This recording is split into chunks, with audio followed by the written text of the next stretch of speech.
take away your truth. But the question is,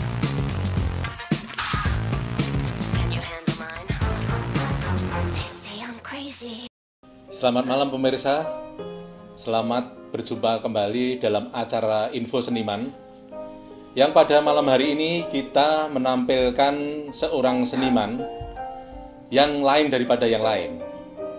Beliau adalah Bapak Supantono. Beliau adalah seorang seniman lukis, tapi juga sekaligus seorang guru di Sekolah Menengah Seni Rupa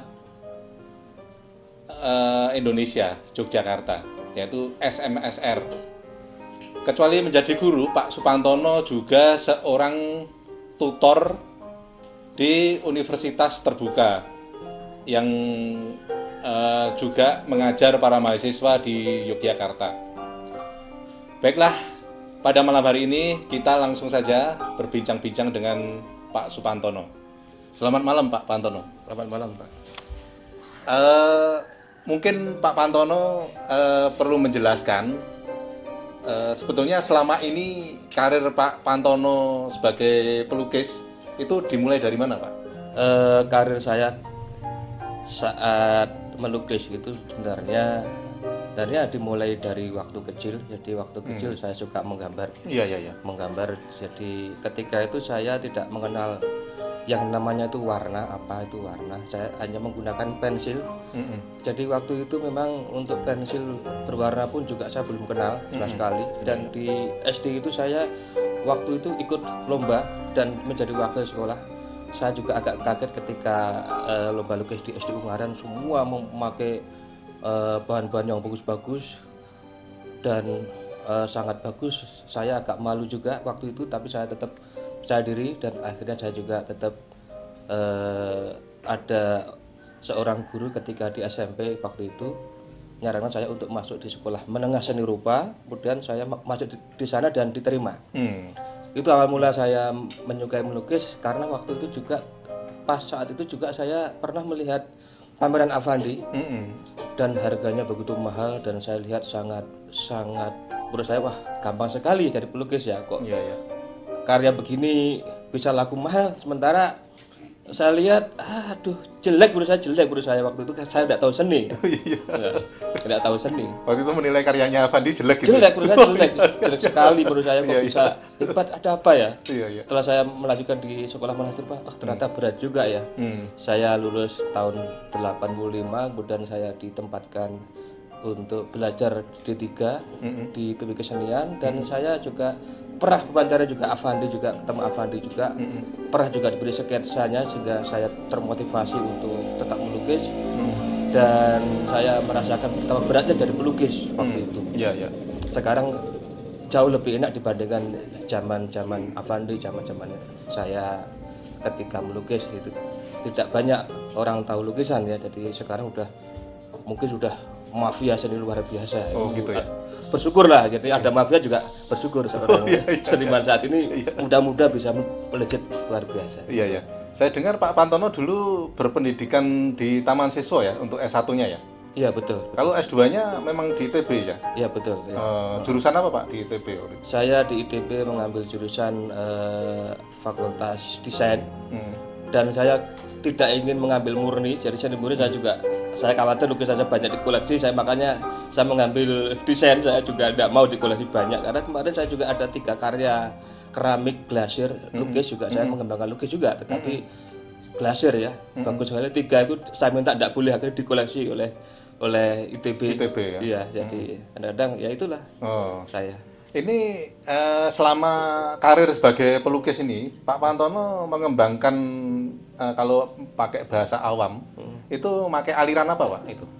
Ya, saya awal mula itu mengambil corak dekoratif karena dekoratif itu corak Indonesia, asli Indonesia menurut saya. Karena dekoratif bukan milik perseorangan.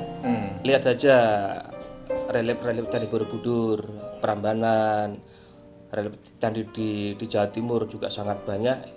Itu semua dekoratif. Kalau ada yang mencap diri ada ini miliknya perseorangan, saya pikir itu terlalu latah gitu ya.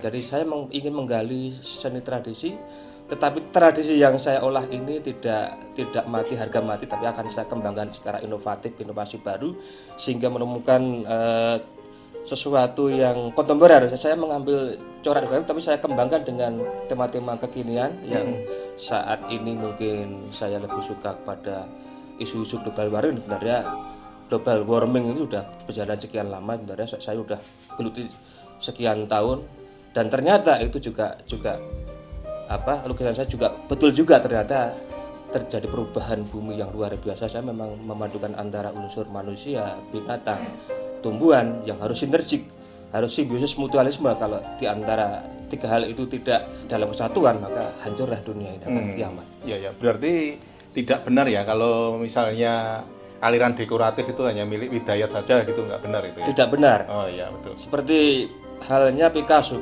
juga terpengaruh oleh ismenya di Afrika.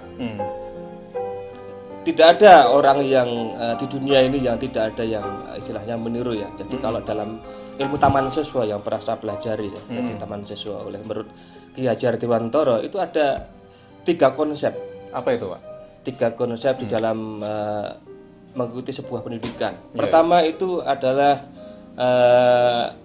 jadi N1 itu niru dulu, artinya meniru dulu. Jadi nyontoh, jadi nyontoh. Kemudian jadi setelah dia belajar, dia akan berusaha mencontoh gurunya. Mungkin gurunya ngajar lukis, dia akan mencontoh bagaimana tekniknya melukis.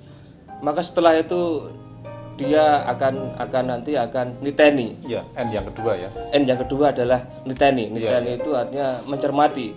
Oh, ternyata pencampuran warna ini dengan ini ya, tekniknya seperti ini ya. Sehingga yang terjadi dia sudah menguasai.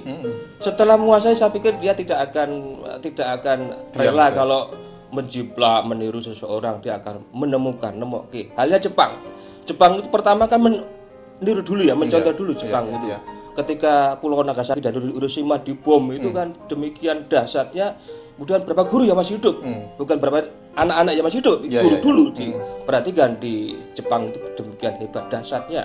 Yang dipikir guru dulu, karena yang pondasi pertama guru yang paling pokok untuk mendidik anak-anak bangsa itu, sehingga mereka dididik untuk belajar niru dulu. Semua dikembangkan, akhirnya diterjemahkan dalam bahasa Jepang, karena mereka juga fanatik terhadap bahasa Jepang. Jadi semua bahasa-bahasa yang mengandung teknologi itu dikembangkan dalam bahasa Jepang, dan anak-anak Jepang sudah mempelajari bahasa itu dan meniru.